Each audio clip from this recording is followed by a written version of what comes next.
అందరికీ నమస్కారం. Welcome to MSK talks. ఇటీవల కాలంలో విడుదలైన చిత్రం దండోరా సినిమాలో హీరోయిన్ కి తండ్రి పాత్రలో శివాజీ గారు నటన చాలా అద్భుతంగా నటించారనమాట.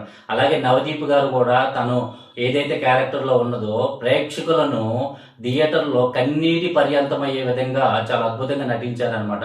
ఈ ఆధునిక నవీన కాలంలో కూడా ఒక వ్యక్తి ఎలా బతికినా కానీ చివరికి చనిపోయిన తర్వాత అతని సాంప్రదాయాల ప్రకారం పోడ్చాలన్నా లేదనుకుంటే కాల్చాలన్నా కానీ చాలా గ్రామాలలో శ్మశాన వాటికలు అనేది లేవు. అలాగే హిందువులు కానీ లేదంటే క్రైస్తవులు కానీ లేదనుకు ముస్లిమ్స్ కానీ ఒక శ్మశాన వాటికలు ఇంకొకరిని కాల్చడానికి అనుమతులు లేవు, వాళ్ళ పద్ధతులు ఒప్పుకోవు అనేది చాలా అద్భుతంగా చూపించారు.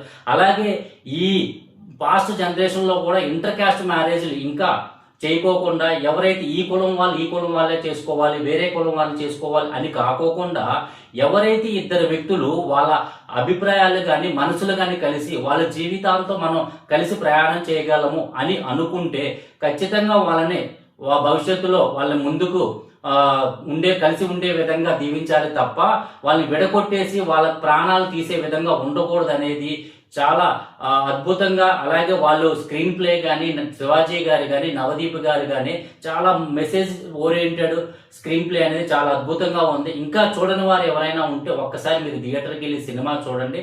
ఇలాంటి మెసేజ్ ఓరియంటెడ్ సినిమా మీకు ఎలా అనిపించిందో ఒకసారి కామెంట్ రూపంలో తెలియజేయాలని మనస్ఫూర్తిగా కోరుకుంటూ జై భారత్, జై హింద్.